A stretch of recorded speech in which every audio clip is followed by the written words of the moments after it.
Our son Wade and daughter Julia Julstrom Agoyo both grew up within the Ethical Society here, including the 8th grade coming of age projects and the high school age YES, or Youth at Ethical Society group, which also included retreats, fall retreats with other Ethical Society members from high schoolers from across the country, usually meeting on the East Coast, but in various places. Julia has remained very active with the post-high school Young Adult National FES, or Future of Ethical Society group, and also IHEO, IHEYO, the International Humanist Ethical Youth Organization, which is the youth section of the International Humanist and Ethical Union. All this influence might have helped to establish her direction at college at the University of Iowa, where she graduated 2 years ago with a major in international relations with a human rights emphasis and minors in Spanish and political science and a sustainability certificate. Perhaps inheriting her wanderlust from her mother, spring and winter break trips took her to Mexico, Costa Rica, Guatemala, and India, in addition to other family trips abroad over the years. Many of you might remember her talk here a couple of years ago about her junior semester year abroad in Rwanda, 20 years after the genocide.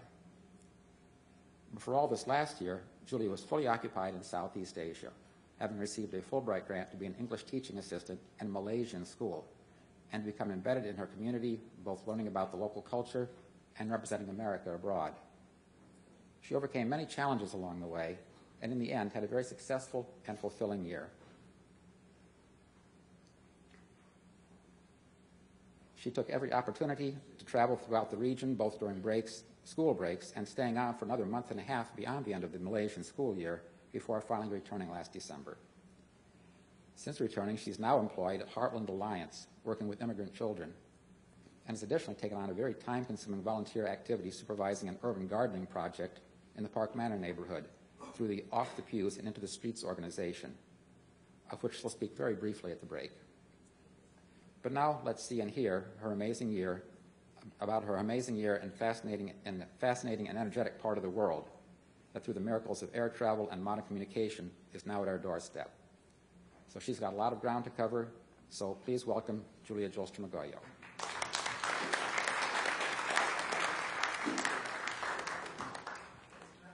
Thank you, everyone, and thanks for that introduction. Thank you so much for being here this morning. As he mentioned, I am covering like a ton of stuff, so I might be going a little fast, and I apologize in advance. So, yes, okay. So I'm covering today's Southeast Asia, primarily starting at least with Malaysia, since I spent the majority of the year there. So this encompasses the whole of Southeast Asia, including all those countries listed, and I'll be talking about all of those except for the Philippines and Timor-Leste because I wasn't able to make it there.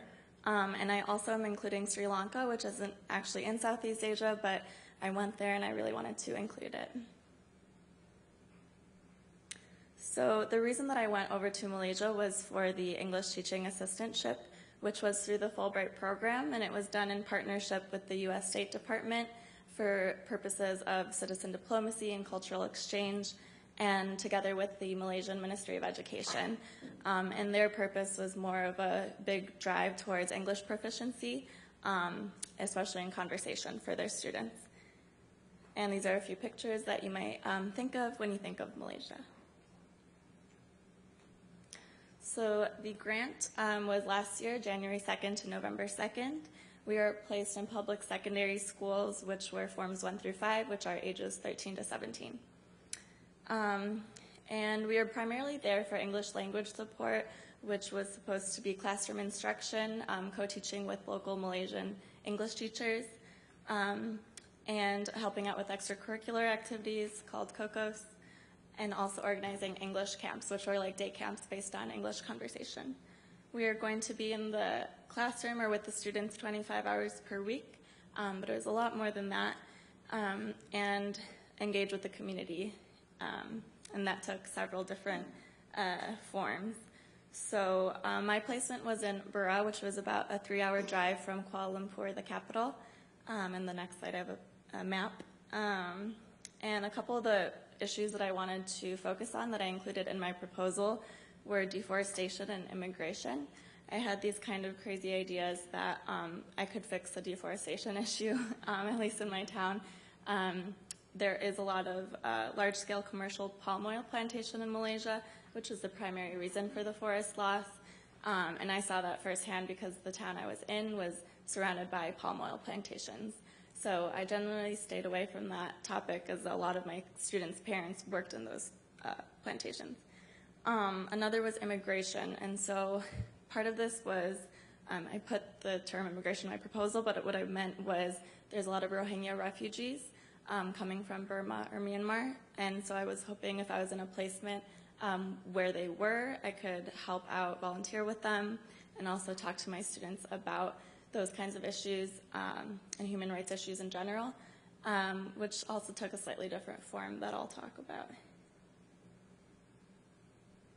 So there was classroom teaching, but we got to kind of develop our own kind of curriculum, lesson plans, and so I got to teach whatever I wanted, which was kind of frustrating, but also like really cool. I taught lesson plans on like African American History Month. We also once compared Independence Days around July 4th between Malaysia and the US. And then the bottom right corner is a pen pal project that I did between myself or my students and I, and with another ETA over in Sarawak on Borneo. So the COCOS are extracurriculars that I organized with Form 1.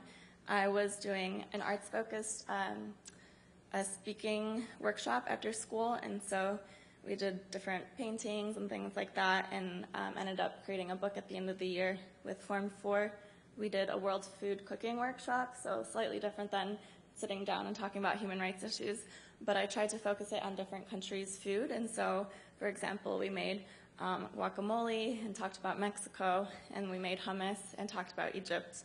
They didn't really like either of those, but it was made with the limited ingredients that I could find in my town.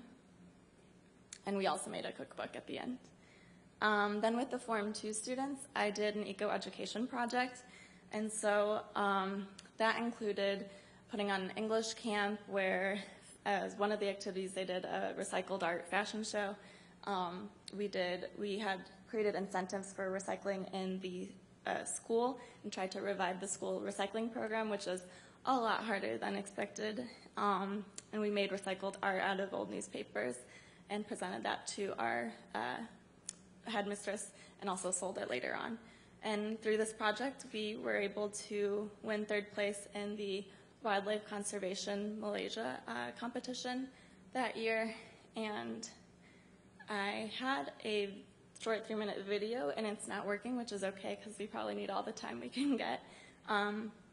But that was cool for them. And that project was brought on by a camp that I had taken my Form 4 students to, which was based on social entrepreneurship. And it was done through the U.S. Embassy. So like I mentioned, we did a lot of English camps, so a lot of our weekends basically ended up being the ETAs, English Teaching Assistants, driving around. We had cars to each other's placements and helping out at each other's English camps. So here's a couple of them. My roommate did a girls' empowerment camp.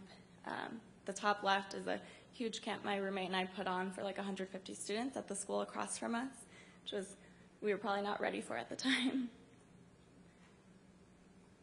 And here are some of the camps that I organized. The top is an around the world camp I did that I was trying to lessen the stigma associated with certain countries, including there's a lot of migrant workers in Malaysia from Nepal and Bangladesh, and so a lot of the kids would say kind of very hurtful things about those people, even though we don't have any students from there.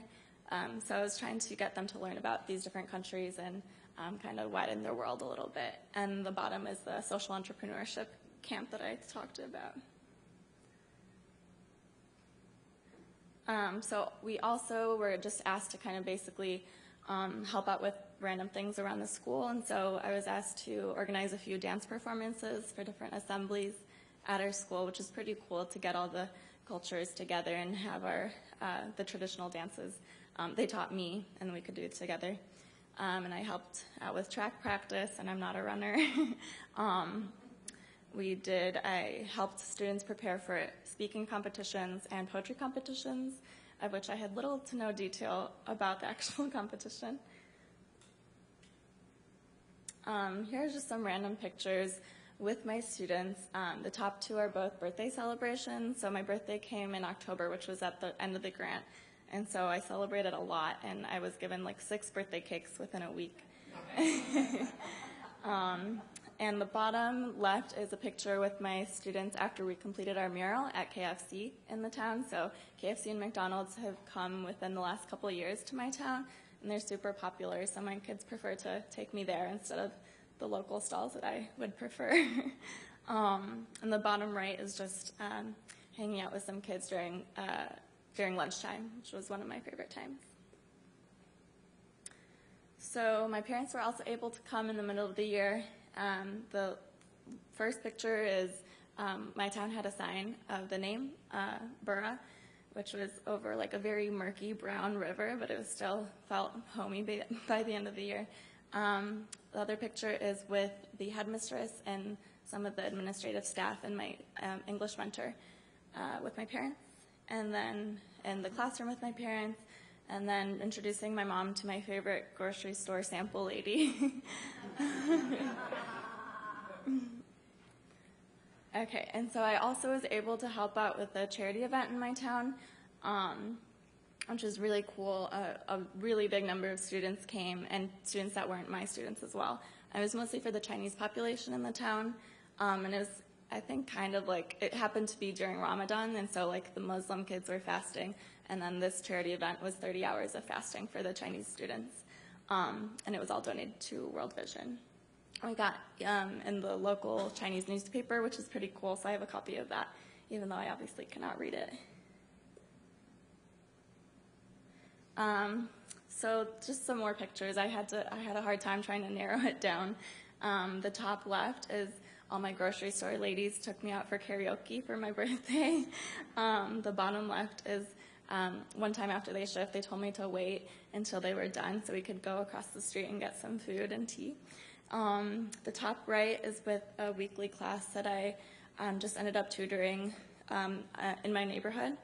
And so we got super close. A few of them were my students at my school, but some were just neighborhood kids, and I became really close with that family, which was one of my favorite aspects of the year. And then the bottom right is our Zumba crew, and so twice a week we had community Zumba free in my town, so I tried to go every Monday and Wednesday to get my only exercise that I got the whole year. And this was my farewell ceremony. So the end of the school year, Malaysia is really big on ceremonies in general, and so, you know, I had to make a speech and everything. The whole school was there. They gave me lots of presents that looked really fancy. And yeah, and that's my whole school, the bottom left.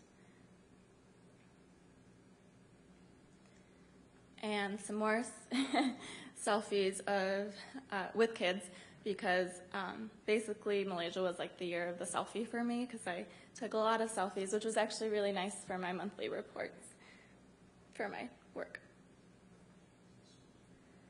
Okay, so a little bit about, I'm going to go into the background history of Malaysia. So here we have Malaysia, and it is made up of the peninsula and then the island of Borneo on the right, which is Sabah and Sarawak. And so Malaysia is characterized by communalism, or the division of the country into racial communities. And the breakdown, kind of ethnicity and religion, of course, correlate to each other. And so the majority is Malay, and they have to be Muslim. Chinese are either Buddhist or Christian. Indians are Hindu, and indigenous groups practice animist beliefs, usually. And then non-citizens tend to be migrant workers from Nepal and Bangladesh, so they're also Muslim. So immigrants to Malaysia from 1860 to 1940 were mostly impoverished workers and peasants from southern China or southern India, who came during the British colonial administration to work the tin mines and perform labor that the Malays did not want to do. So from this, the Chinese then became Malaysia's moneylenders, middlemen, contractors, and manufacturers. And this led to the Chinese being the wealthiest business people in most areas of the economy, which in turn led to lots of stereotyping, primarily between the Malays and the Chinese. So Malaysia, then Malaya, got its independence from Britain in 1957, and at that time, Britain organized what they called an ethnic bargain, which basically allowed for the Malays to retain control of the political sphere, and non-Malays or Chinese to retain control of the economic sphere.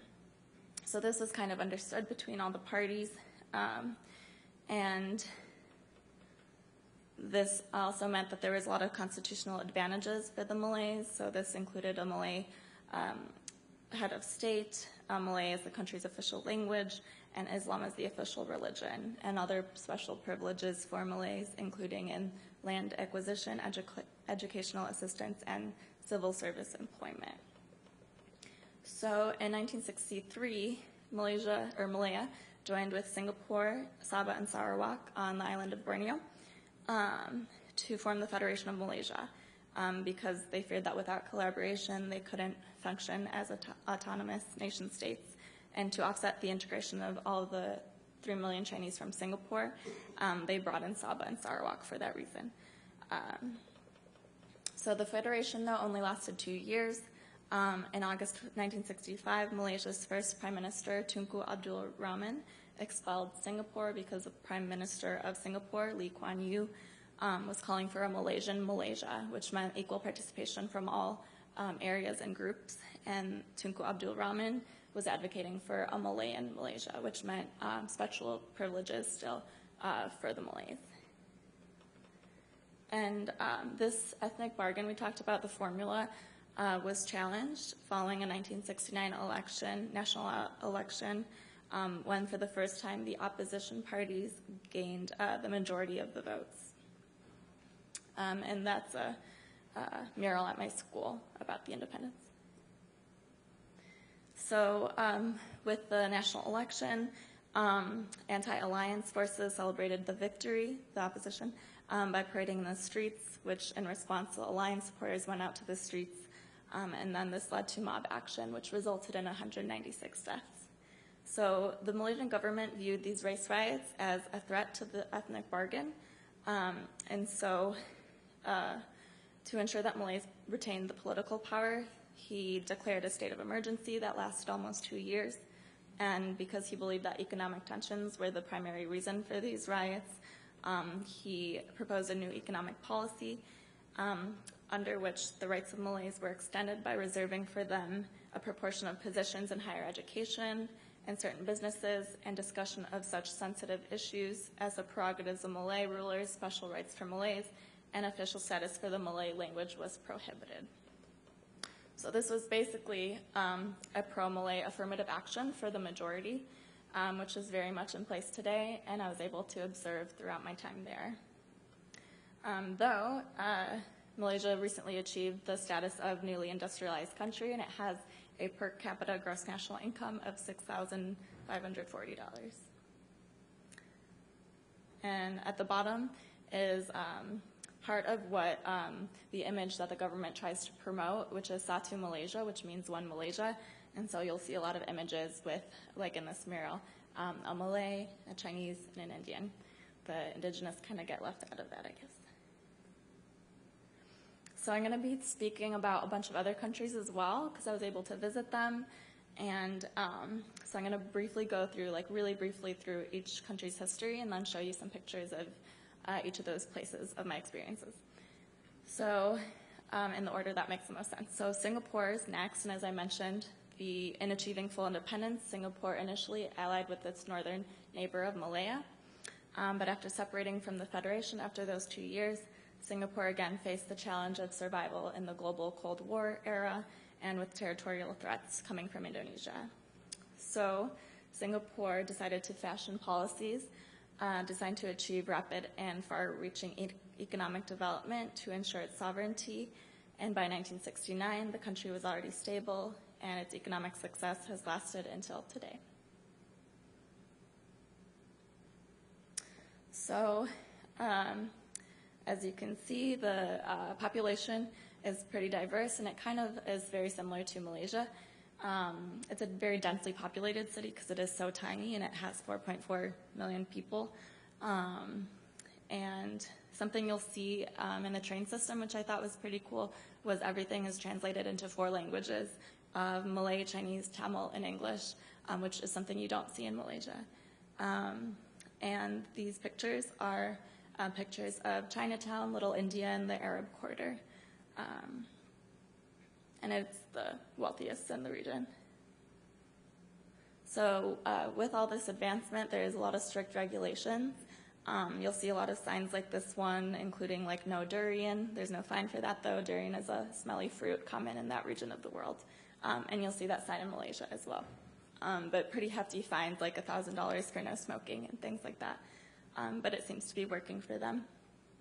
There is a large-scale housing program, which houses over 80% of its citizens, which stipulates that Malays, Indians, and Chinese have to live amongst each other. And that seems to also be working out pretty well for them. And it's the least corrupt in Southeast Asia, according to Transparency International. So one kind of thing I saw while I was there was the juxtaposition of what it used to be and what it is now. So on the left is the only place in Singapore that looks like it used to way back, and that is Pulau Ubin. Pulau means island. And so it's undeveloped, and then on the right is the super development of Singapore, including Marina Bay Sands Hotel, Gardens by the Bay, and Merlion Park, which a lot of the tourists go to. So continuing south a little bit, Indonesia. So Indonesia was under Dutch control for 350 years, and then Japanese occupation during World War II, and then as the leader of the revolutionary struggle against the Dutch from 1945 to 1949, Sukarno became the first president. You may have heard of him. So you can kind of divide the history since then up until those 4 sections I put up there.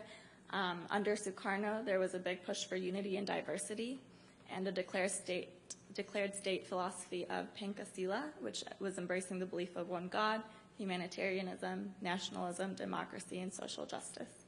Though eventually economic conditions deteriorated, and Sukarno began a coercive foreign policy known as confrontasi, or confrontation, which he was targeting the Federation of Malaysia through guerrilla warfare over territorial claims, rejecting U.S. military and financial aid, and also withdrawing from the UN.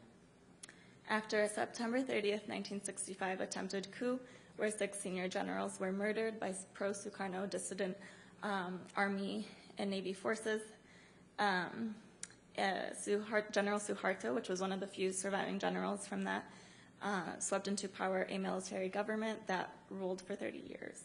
So hundreds of thousands of suspected communists and sympathizers at this time were slaughtered with the Army's encouragement, and by the way, the U.S. was allied with this government since it was anti-communist. Suharto proclaimed a new order, beginning a period of development-oriented, authoritarian, and stable rule that endured until the Asian economic crisis of the late 1990s, though he also, during this time, brutally occupied East Timor. So in 1998, kind of at the beginning of that crisis, the economic crisis, there were student-led protests, which turned violent, and Suharto then resigned in 1998. And since then, there's been a variety of different presidents, mostly moving towards a more liberal democratic reform. So Indonesia is the world's largest Muslim country, but it's also shaped by geographic, linguistic, ethnic, and social diversity.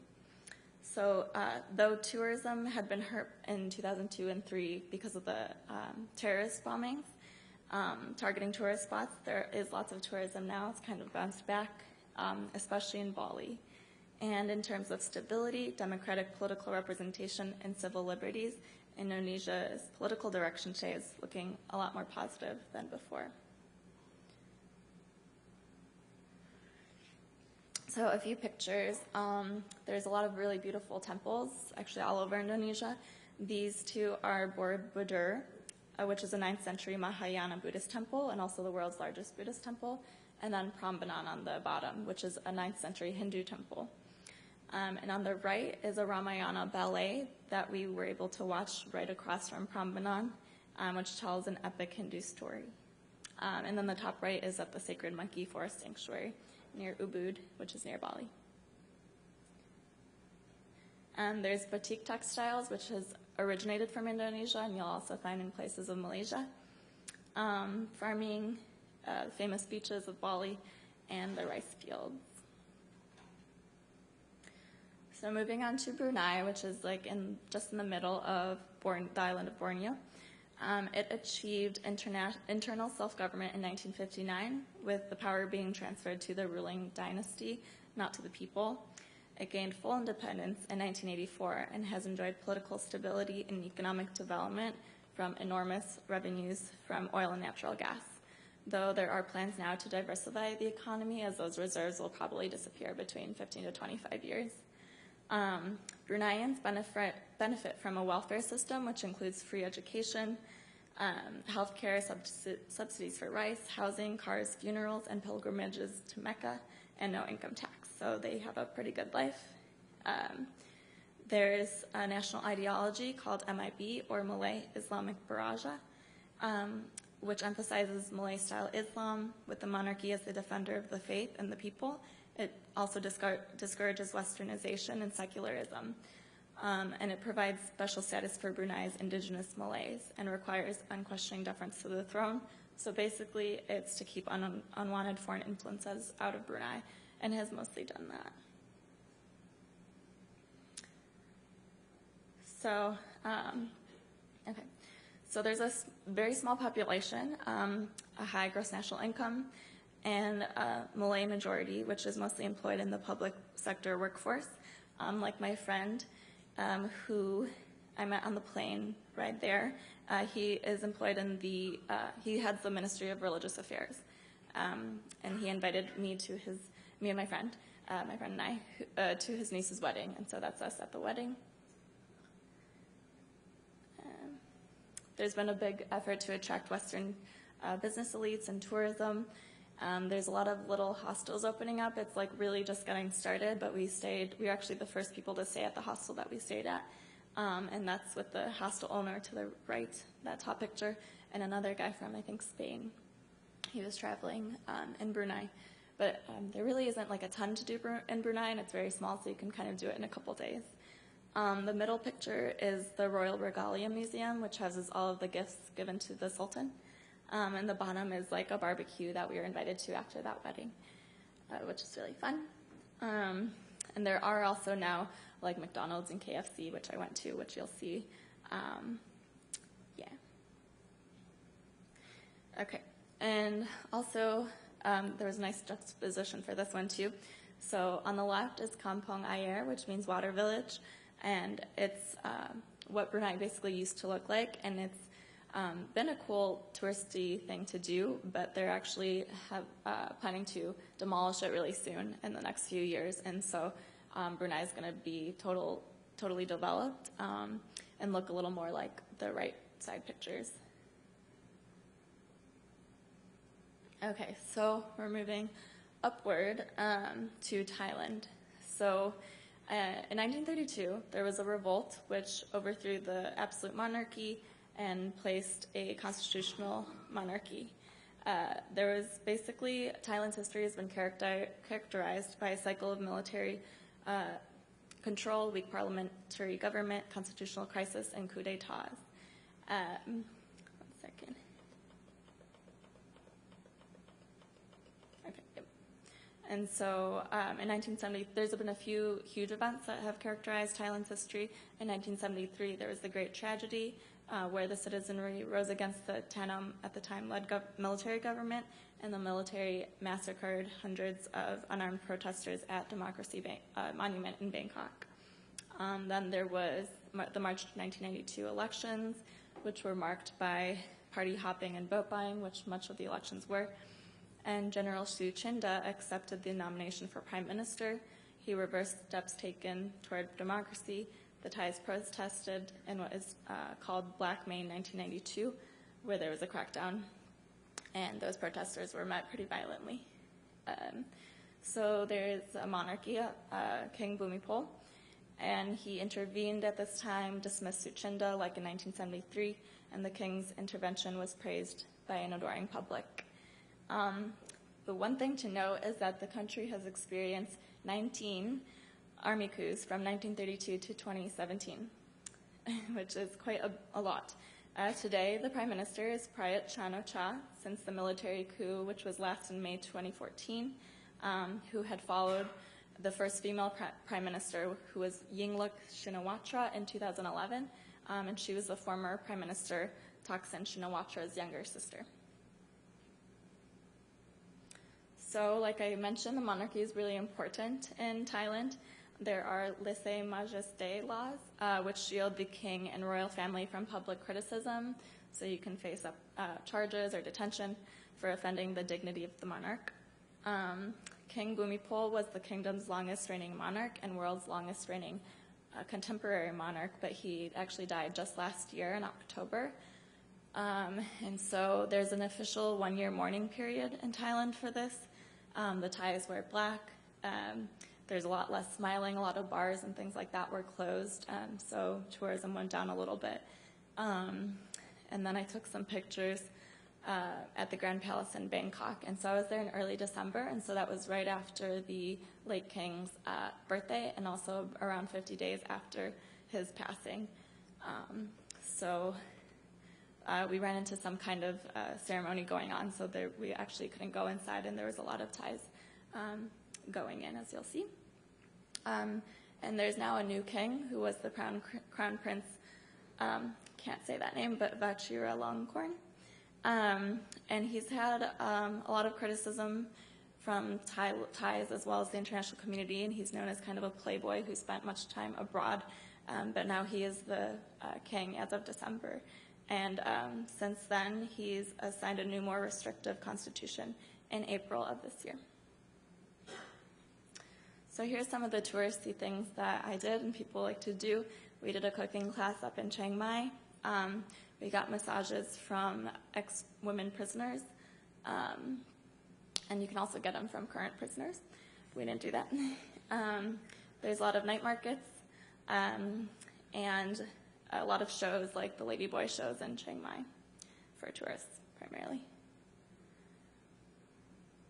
And a lot of really beautiful places to visit. So this was a canyon out by Chiang Mai. There were a lot of temples. This is the White Temple out in Chiang Rai. Lots of Buddhas. This one is in Pai, which is kind of a hippie town. Lots of hippie tourists come there. And you can also do day tours that let you look at hill tribe people, such as the Long Neck Village, which are the Karen.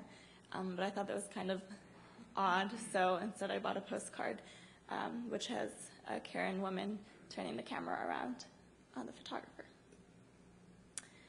So moving to the, I guess that's northwest, is Burma or Myanmar. So the thing with the name is that on June 18th, 1989, the martial law government of Burma declared that the country's official name in English would henceforth be Myanmar, which is a transliteration of what has been the country's official name in the Burmese language. Most scholars reject the name Myanmar as it is seen as temporary until the illegitimate military government is fully reformed or overthrown. The Burmese won independence from Britain in 1948 due to the Takin movement, which was headed by Aung San, who was a fiery nationalist and was expected to be Burma's first head of state, but he was assassinated in 1947 and thus became a martyred hero.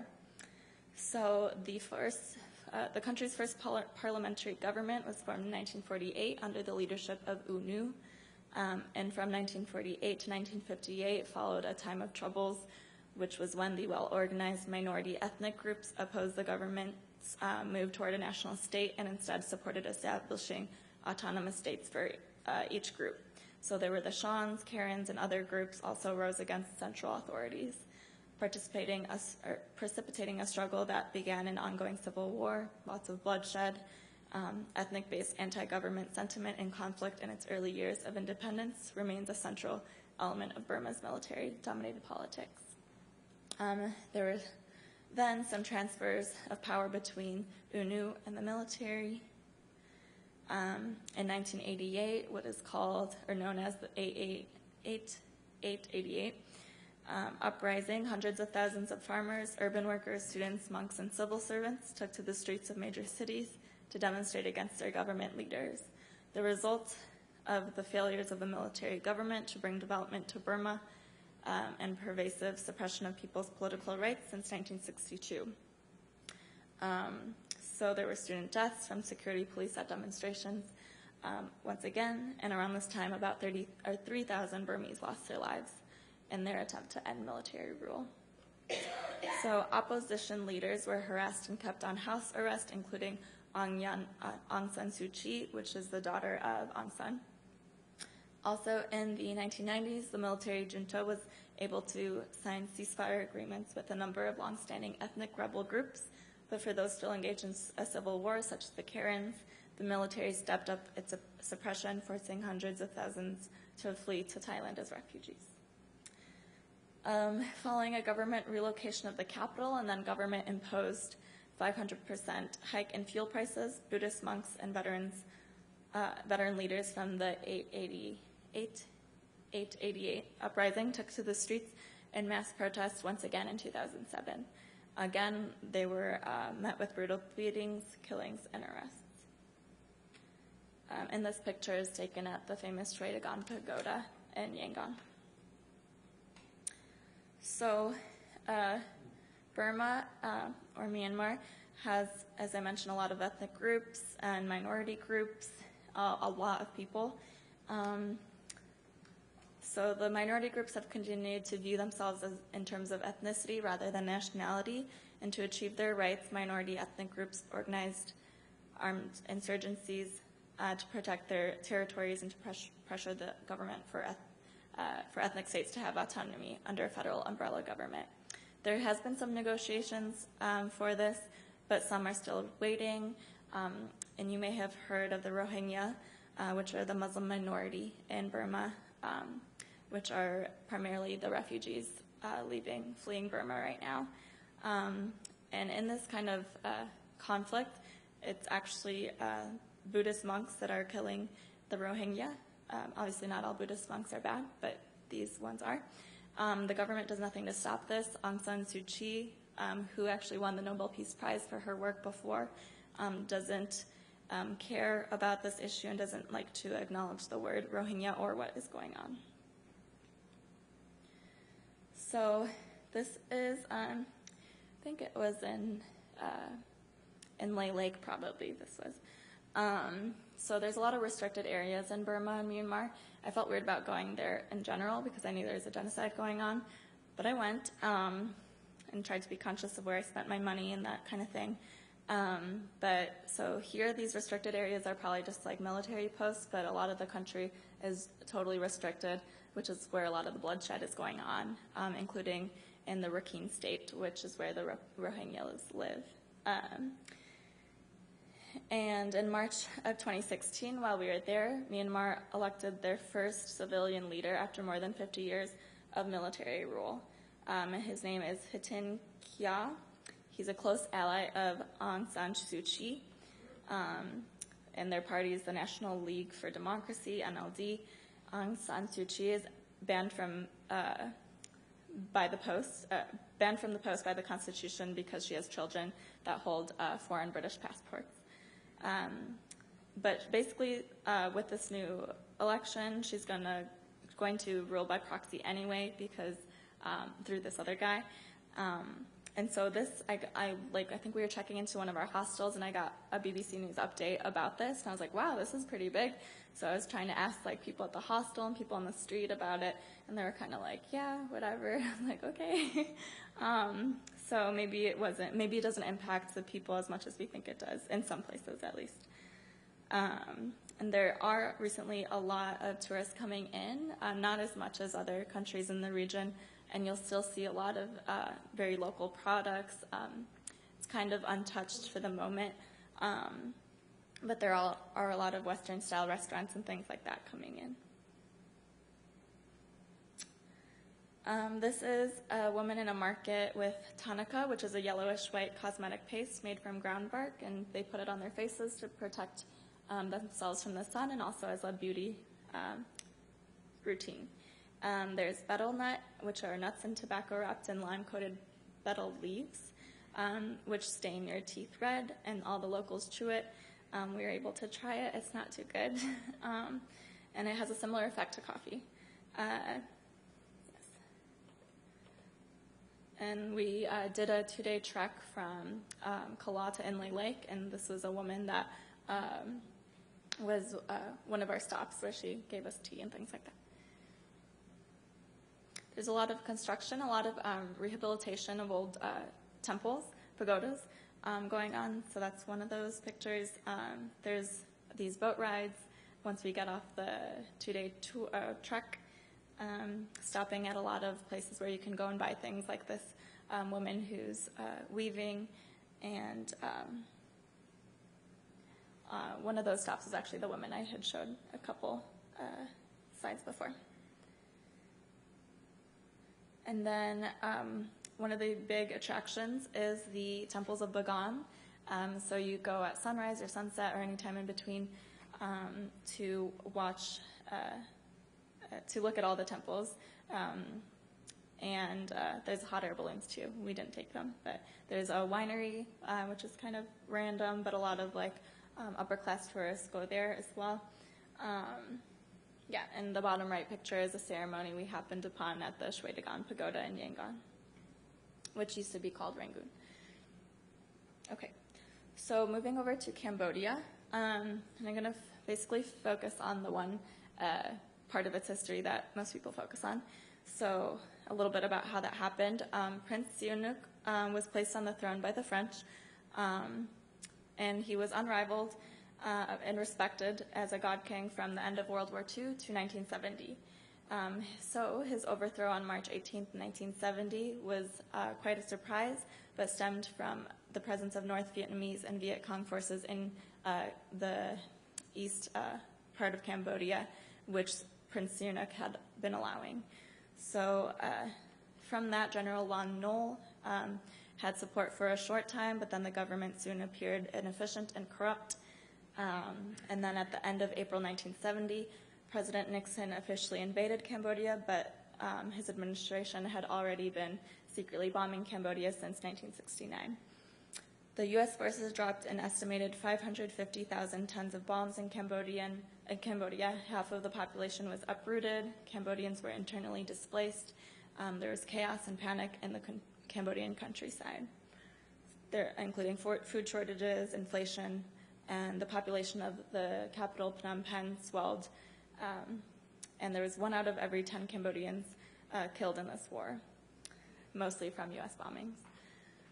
The country fell into a civil war, and from there it was pretty easy to see how the Khmer Rouge, which was formerly weak, was able to come in April 1975, led by Pol Pot, effecting ending the civil war, but then beginning his own genocide. So there was an evacuation of major cities to the countryside, and this was at least said to purify Cambodian society of its decadent urban ways. Temples were closed, monks were murdered. The intellectuals, including doctors, professors, etc., were primarily targeted because they represented the Western world, and then this caused a brain drain. Cambodians were ordered to forced labor. 1.7 million people were executed or worked to death. The regime halted the use of currency. Collectives ate and worked together. No schools were open. 80% of books were thrown into rivers. The Khmer Rouge declared this year zero, so that meant that nothing from the past would be tolerated. In 1980, the population should have been 10 million, but it was only 5 million, so that gives you an idea. Following the communist victory in Vietnam in the spring of 1975, the Khmer Rouge began raiding Vietnam border towns, killing 30,000 Vietnamese civilians. So on Christmas Day 1978, a Vietnamese-led invasion overthrew Pol Pot's regime and installed Heng Samrin as president, which was soon replaced by Foreign Minister Hun Sen, who became the nation's most important leader for the next 30 years. Okay, so in Cambodia, the economy has grown, but not much true development has been experienced. There's been a huge presence by the UN and peacekeeper forces, politically and also financially, to help the country since the genocide. There has been some foreign investment in the form of forest resources, tourism, and entertainment, and also targeting its garment manufacturers because they're seen as cheap labor, but they're still heavily reliant on international aid. And 80% of Cambodians are still living in the countryside suffering in poverty. And this is a lady at one of the stalls selling her clothing and things like that. So a lot of the things I did in Cambodia, I was only there for a week, but I went to a lot of the genocide memorials. And the top left is a picture of Chum May, and he's one of the 7 survivors of the 20,000 who were imprisoned and killed at the S-21 or Tuol Sleng prison in Phnom Penh by the Khmer Rouge. And at the bottom is the entrance to that prison museum. And it's basically as it was during that time today. The top middle are 2 little boys that were showing us, we didn't really have a choice, but they were showing us around these killing caves in the bottom middle picture. And so it was just an odd thing because they were young, and so obviously probably didn't know the seriousness of the issue, but they were just telling us of how babies were dropped down these caves and how they were killed with these smiles on their faces, and it was just an odd experience. There was also gruesome depictions of what happened during the genocide in that top right picture. And then I went to the killing fields, which has a really good audio tour, actually, where you're able to walk at your own pace and kind of take it all in. But except for a few remnants of bones, teeth, and clothing, it looks just like a huge grassy field with this huge glass window thing in the middle with all the skulls and things like that, which kind of reminded me a lot from the Rwanda memorials. So there's a lot of tourism in Cambodia now, but it's basically almost all concentrated in Siem Reap. So it's like probably my least favorite part. It was just a lot of tourists and a lot of luxury right next to a lot of poverty. So there's some kids asking my friend to buy their bracelets. There's an old-style colonial bamboo train, which we took in Battambang, which is between Phnom Penh and Siem Reap. Lots of hostels and a bar street, but there is this cool thing we went to, which is the Fair Cambodian Circus, and they help street children with the funds they get from people going to the circus, and also help those street children to train them to be in the circus themselves. Okay. So one of the huge draws of Siem Reap for tourists is the Angkor Wat temples, and so tons of people will go at sunrise and sunset, mostly sunrise, to watch the sunrise over these temples. And it is really beautiful, as you'll see in the top left. But one of my favorite things is to turn the camera onto all the tourists and let you see how many tourists are on the other side. So it's kind of hard to get a good picture. But they are really cool and have been there for so long, and so you'll see all the trees overgrown on the temples. And tuk-tuks will take you around them. So moving north to Laos, the country is characterized by constant warfare within its borders and from outside, including centuries-old conflicts between kingdoms within Laos and a fight for land expansion, and also from Thailand, Vietnam, China, France, and the U.S. So in 1954, they received their independence from France after also having been occupied by Japan.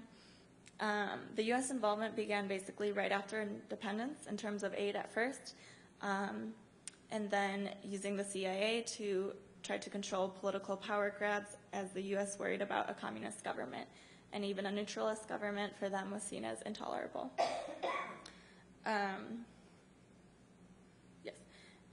This, as we know, ended up with the U.S. supporting pretty bad people as long as they were anti-communist. Laos became swept up in the Vietnam War because Hanoi needed Laos for sanctuaries from U.S. bombing. So Laos then became one of the most heavily bombed countries in history, and there was about 2/3 of a ton per Lao if you break it down, of bombs. Finally, the peace accords for Laos came in 1973 as American withdrawal from Vietnam was completed, and in 1975 the communist government, which is still in power today, came about. But with the communist aid came the disappearance of with communist power came the disappearance of Western aid, but that was okay because the Soviet Union filled that void until 1999 or 1991 when the USSR collapsed. So the country has changed little over the past several decades. It's still primarily rural, subsistence-based, and agrarian. The present government faces a lot of the challenges that it has for a while. Has a very rural population, little education. Since 2000, the Lao government has continued to liberalize the economy, but retained its centralized and oppressive rule. And it has yet to modernize or transform like Vietnam. In 2007, its per capita gross national income was only $850.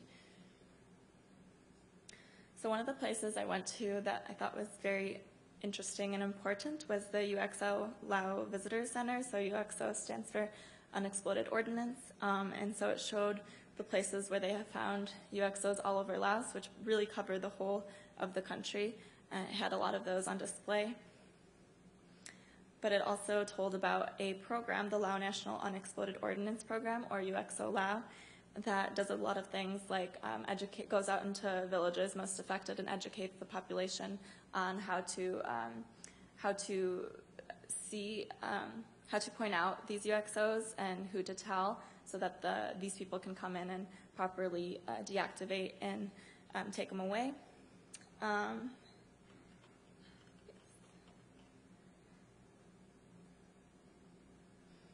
I also went to a traditional arts and ethnology center, which talked about the different ethnic groups, culture, and art. This was pretty neat. I witnessed the Buddhist almsgiving ceremony in Luang Prabang, so you can wake up at sunrise and kind of watch them, or also partake in it by offering them food or flowers. And I also went to a storytelling, which is the bottom left picture, of local Lao folktale of Mount Fuji, which we had climbed earlier that day. So there's also a lot of beautiful parts of Laos that attract the tourists. One is Quang Si Falls, and that's outside the Luang Prabang on the left top. Night markets where you can find buffets for like $2. And we took a hot air balloon over Bang Biang, because that's probably the only time you'll find one for under $100. And it was absolutely beautiful. Okay, so moving on to Vietnam, which we kind of talked about already. So though nationalist urge has pervaded the country's history, it hasn't always been united. Post-Japanese defeat, after World War II, Ho Chi Minh proclaimed the country's independence. Ho Chi Minh believed in a national and communist unified country, and he held the North. Then there was the anti-communist No Dinh Diem, who had no intention of merging with the North and had the support of the U.S. until Kennedy acquiesced to a coup d'etat against Diem by the South Vietnamese generals in 1963. U.S. involvement escalated. 1965, U.S. began massive bombing of the North to interdict North Vietnamese supply lines and erode morale, but none of this was too successful. The ineffectiveness of U.S. bombing, even with 500,000 U.S. military personnel in Vietnam by 1968, and the mass casualties increased opposition to the war in the U.S. The early 1970s, Vietnamization was started by Nixon, which was the gradual withdrawal of U.S. troops, but escalated bombing of the North. In May 1970, U.S. and South Vietnamese troops invaded Cambodia, as I mentioned, to halt Viet Cong use of the Cambodian sanctuaries. The Paris Peace Accords finally came in January 1973. And so in 1975, the North Vietnamese troops moved through the south, conquering province after province easily, capturing Saigon, making it Ho Chi Minh City. So in total, over 2 million American soldiers fought in the Vietnam War, and 58,000 died. over 112 billion was spent. Over 2 million Vietnamese died, millions more injured and displaced, cities, towns, villages devastated. More bombs were dropped during this war than were dropped in all past wars combined. 4 million Vietnamese and U.S. veterans as well became long-term sufferers of the crippling effects of Agent Orange. So, in Vietnam, in December 1986, a policy of renovation, which was called Doi Moi, was set forth, and it was a plan that called for major economic and political changes, although in practice, really just the economic changes happened. It's been overall positive for the country. In 1995, there were big changes as Vietnam normalized diplomatic relations with Washington and became a member of ASEAN. Between 1993 and 2004, the overall poverty rates in Vietnam fell from 59% to 20%, which is a pretty big drop. There's a new youth culture now, rock music, fast motorbikes, material consumption. So I went to a lot of museums in Vietnam, and these are some pictures of a few of them. The top left is in Hoa Lo Prison in Hanoi, which was a prison in the past used by French colonists in Vietnam for political prisoners, but then used by North Vietnam for American POWs during the war. I took some pictures of things I found interesting. So this the text there says, the U.S. government carried out sabotage warfare by using their air and naval forces against North Vietnam. The POWs had stable living conditions during their temporary detention. So a lot of the focus was on like how well the POWs were treated there, which you can take whatever you want from that. Then the bottom is a picture of John McCain, and it says, doctors treat a wound for John McCain, an American pilot. And then the top right are pictures of anti-war demonstrations in the U.S.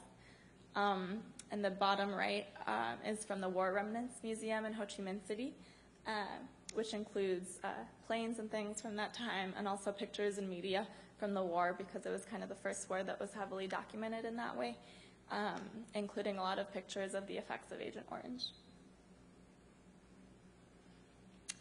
Some of the things I did in Vietnam, there was a Mekong Delta River tour, which we also stopped and watched them make caramel.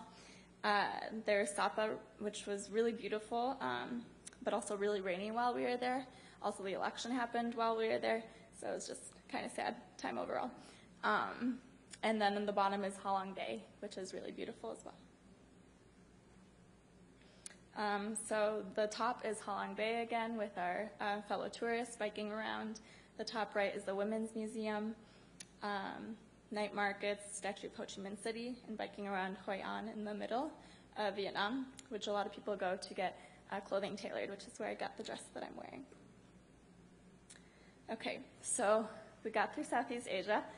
We're not doing too terribly on time considering. So the last one I'm going to speak about is Sri Lanka. In 1815, Britain brought in Tamil laborers from southern India to work on tea, coffee, and coconut plantations because, again, the Sinhalese, which were in Sri Lanka, did not want to do that kind of work. In 1948, Ceylon, as it was then called, gained full independence. There was a lot of Sinhala nationalism through this time before, but especially now, and some important events that happened, like in 1949, the Indian Tamil plantation workers were disenfranchised and deprived of citizenship. In 1956, Sinhala was made the official language, and Tamils were killed in protest. In 1972, Ceylon changed its name to Sri Lanka, and Buddhism was made the official religion.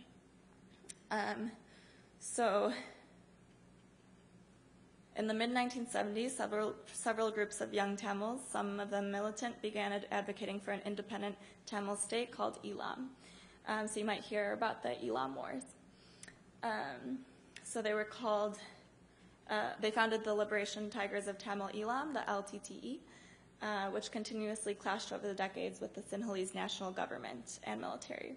So there were peacemaking attempts, ceasefire in 2002, the tsunami in December 2004, you might remember, affected that peace process and also killed 30,000 people, many also injured, homeless, orphaned, and there were arguments over aid distribution and reconstruction, with a lot of the aid given to the Sinhalese in priority over the Tamil.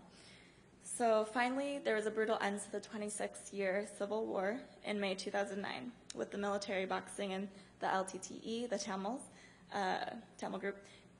Thousands were killed in 2008 and 2009, and many refugees and internally displaced persons followed. So despite all this, that being pretty recent, there's a pretty booming tourism industry.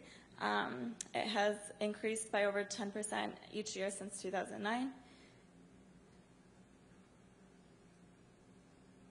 I went to the Temple of the Sacred Tooth, and it was an important day, I think. There's a lot of local Sri Lankans, so you'll see me there in the mix. And we had a driver for the week, and so he took us to all these different places, and he took us to watch a traditional dance. Okay, there's old-style trains you can take, so we took it for one segment and had our driver meet us at the next stop, which was the most picturesque, apparently. There's a lot of posters and things with traditional Sri Lankan art like this one, but also a lot of things that still say Ceylon and have like colonial-era art. There's a high tea that we went to in a town called Nuwara Eliya, which is one of the 8 UNESCO World Heritage Sites there, and it's known as Little England because it was one of the places that the British liked to spend time in when they were occupying. It has a lot of, it has nice cool weather, which is, for Sri Lanka being so small, it had a lot of variation in temperature throughout the country. And one thing I noticed in Sri Lanka, we went to a couple tea plantations, but I didn't have pictures of it, is that today the workers on the tea plantations are still all Tamil. These are just a couple more places we visited. They have cool national parks where you can see elephants and leopards. This is at Udawalwa, and World's End, which was really beautiful and nice and cool. So I got through all the countries, so thank you so much for sitting through all that. And I'm going to end with the mural that we finished at my school right before I left, like probably the day before I left. And I'll read you one of the quotes that we wrote on it, and I'll let the other one be for my dad to read. So the one on the bottom right says, I thought this was simple enough for my students to resonate with, is a quote from Kofi Annan, which says, "We may have different religions, different languages, different colored skin, but we all belong to one human race." And that's all.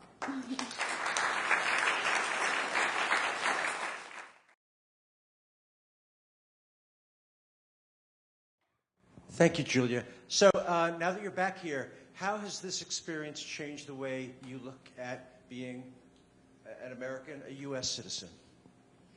Yeah, that's a good question. So, I mean, a couple things I guess I'm going to talk about. One, the multiculturalism aspect of Malaysia got me thinking a lot about the multicultural aspect in America. So throughout the year, I was kind of like obsessed with observing race and religion, how they interact. And then I was like, oh, wow, well, this is kind of a lot, very similar to America, and had me thinking more deeply about our divisions and how we can, or if it's possible even, to live cohesively. But yeah, and I think there's a lot of work we still need to be done.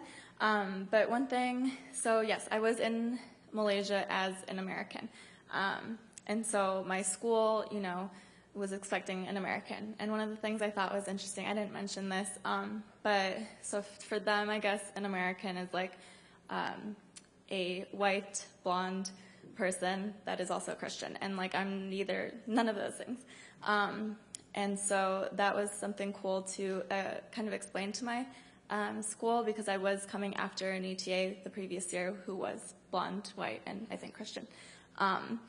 And so I got to look at my own personal identity within America even, and you know, figure out who I was, and then also figure out how to tell the people there who I was and tell America's story. That's actually something Fulbright says, like you're over there to tell America's story. And Also, the last thing, the election. So the whole year, the election was unfolding. And so, every now and then I tried to keep up with what was going on. I'd see what Trump was doing and things like that. My school didn't talk too much about it, but sometimes I would get questions like, oh, like, what's going on with the election over there? Like, what do you think about Trump? So they would, openly ask me, what do you think about Trump? And I was like, what do you think I think about Trump? Like, I wouldn't be here if I didn't think a certain way about Trump. But I kind of told them, is this still working? What I thought personally, what I thought Americans thought, and assured them that don't worry, he won't win. And so as you know, he won. So he won in November when I was traveling already in Vietnam. And so I was already gone from my school. So I was like, oh no, what do I do? Like, they're going to hate me. So I have a whole nother Facebook for my Malaysian community. And so I put this long post, kind of explaining in short, in a simple English way, what I thought happened. And I was like, if anyone has any questions, please let me know, message me. I didn't get any questions, so maybe they didn't think it was as big of a deal as I did. But yeah, it also turned my world upside down, what I thought of America and what I thought it was capable of in terms of its government. So yeah, a lot of self-reflection. You mentioned that you couldn't make it to the Philippines, and the Philippines has been a lot in the headlines around here, especially with their leader seeming to act a lot like our leader does in a lot of ways. I was wondering, and you mentioned that the way they thought about Trump, I was wondering what they thought about this more local leader, even in the countries that are in the local area. Yeah. So honestly, because I was in a town a little bit removed from the capital, I don't think the Philippines, Duterte was really on the mind of anyone in my town. Yeah, I don't think I had any conversations with anyone about it, even traveling. Well, okay, I had one conversation, but I have no idea who it was with and where it was. But I remember maybe it was a Filipino, because I was got to hear kind of the other side of the. So I read the news, what was going on, and I know that for one, Duterte is telling his own citizens to kill other citizens if they're bad people, drug dealers, things like that. So I talked to a Filipino man, and I wish I remembered who it was and where it was, but he was kind of showing the other side and advocating for why that is a good thing. And he says in some communities, it's been effective in actually killing the bad people, even if it's gruesome and maybe not legally correct, but it's gotten rid of some of the bad people. And there's he told me the story of a mother who has a child who's just involved in drugs and has been really a pain for her, and so he was killed, and it was a relief for the mother. So yeah, that was my little anecdote. But of course, I don't condone extrajudicial killings. Okay, I think, thank you, Julia, for a good talk, and I think we all learned a lot here.